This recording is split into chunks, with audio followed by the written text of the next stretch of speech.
이거는 애기 중에서도 굉장히 교만한 애기거든요. 분노로 인해 심리적, 신체적 건강이 안 좋아졌어요. 어떻게 하면 회복할 수 있을지 방법을 알려주세요. 제가 보기에는 일단 이 질문은 분노로 인해서 건강이 안 좋아졌다. 회복하고 싶다.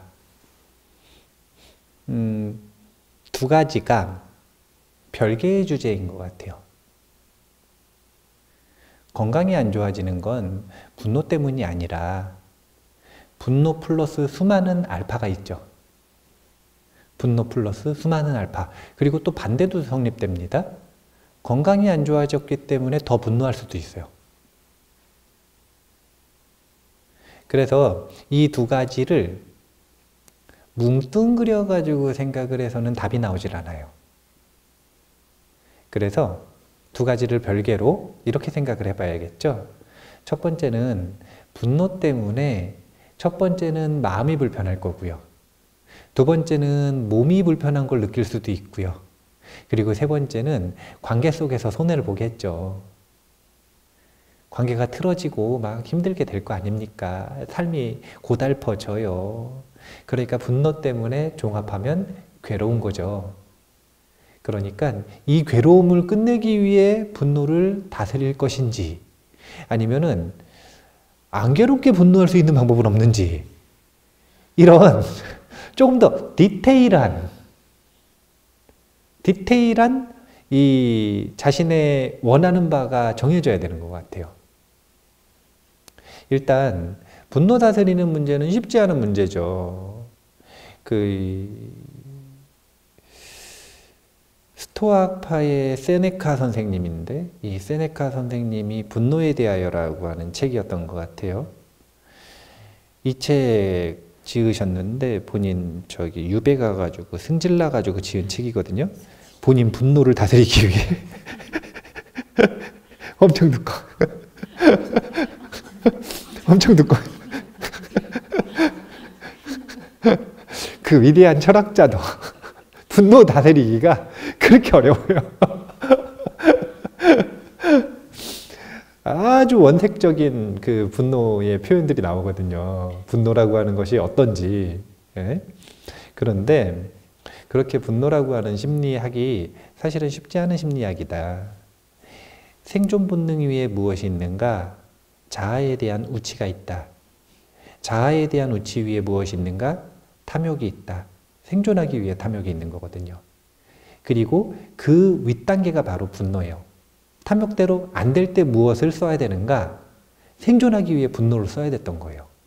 그래서 어제 오늘 일이 아니라는 거예요, 이거는. 호모 사피엔스 얘기하기 전에 이미 생물이 야생에서 경쟁을 하고 생존하기 위해 노력을 하던 그 진화 과정 속에서, 그러니까 1000년, 2000년짜리가 아니라 10만 년, 100만 년짜리 지구상에서만 보더라도 아주 오래된 뿌리 깊은 본능이 바로 분노라는 겁니다. 그래서 저는 분노를 없앤다라고 하는 교만한 생각은 쉽게 하지 않았으면 좋겠어요.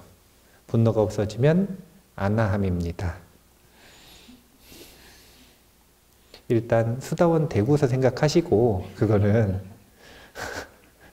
수다원 되기 전까지는 없애려고 그러지 마시고 그냥 분노를 남한테 표출하지 않는 연습부터 하세요. 왜 그런가? 내 마음에서 하는 분노는 누구를 괴롭게 만드냐면 나를 괴롭게 만듭니다. 그런데 그 분노를 표출하면 그 분노를 표출하는 광경을 본 모두, 그 모두의 마음에다 독을 심는 거예요. 사실은 자기가 싼 똥을 던지는 거죠. 네가 치워라. 그리고 이 분노는 또 증폭되는 바이러스의 특징이 있어요. 불 붙어버려요. 상대방의 마음에도 분노를 증폭시킵니다.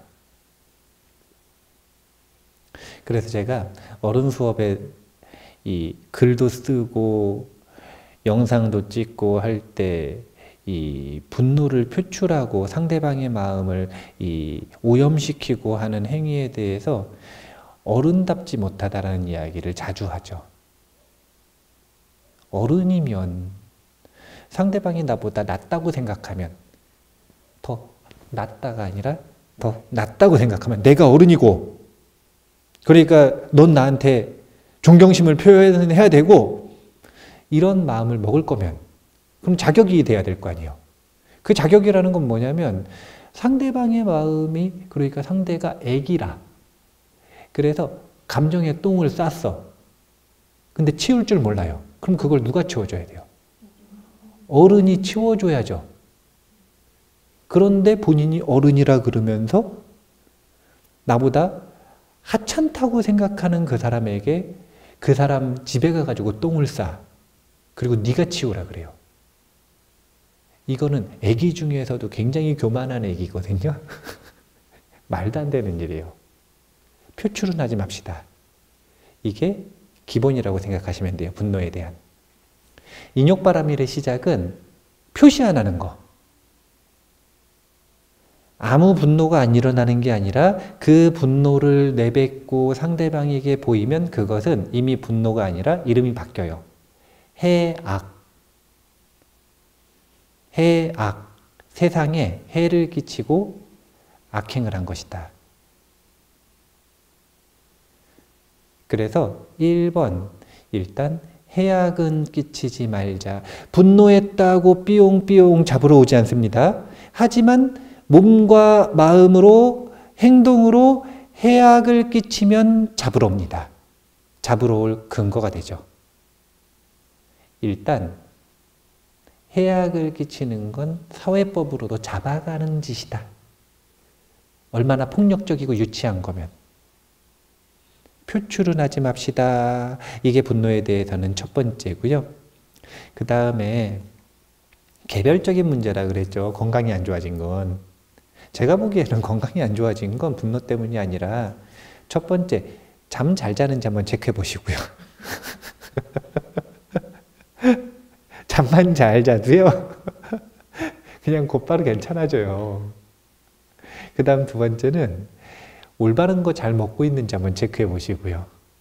너무 많이 먹거나 너무 조금 먹으면 안 돼요. 다이어트 강박에 걸려가지고 너무 조금 먹으면 예민해지고, 다이어트는 생각 안 하고 너무 많이 먹어가지고 폭식해버리면 그것도 역시 문제가 됩니다. 잠자는데도 문제가 돼, 성격에도 문제가 돼, 건강에도 문제가 돼. 이게 다 생활습관병 아닙니까? 그 다음이 생활할 때 올바로 잘 움직이고 있는지, 자신의 운동량과 리듬, 이것도 한번 체크해 보시고요. 이것도.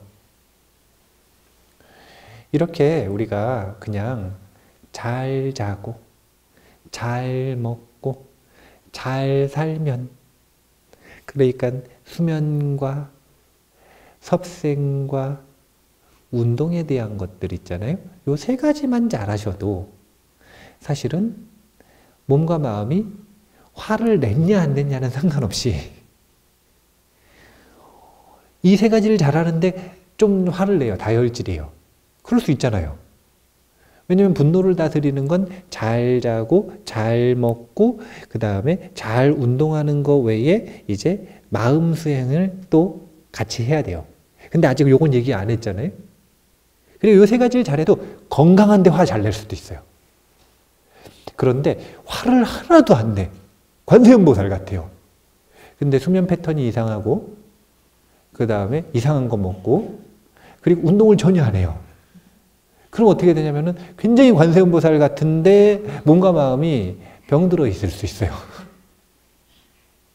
완전히 개별적으로 떨어뜨려 놓고 봐야 하는 것이다. 그래서 개인적으로 점검해 보실 때는 수면 리듬 점검해 보실 것. 이제 책답 특강, 서울 특강 책답에 순차적으로 올라갈 거예요. 첫 번째 주제가 수면이었고, 두 번째 주제가 식사, 그리고 세 번째 주제가 운동이거든요. 순차적으로 올라가니까 보시면서 수면 리듬 체크, 그 다음에 식습관 체크, 그리고 운동량 체크, 이 세 가지를 잘 체크를 해보시면 몸과 마음의 건강에 대한 힌트를 얻으실 수 있지 않겠는가? 그렇게 생각을 합니다.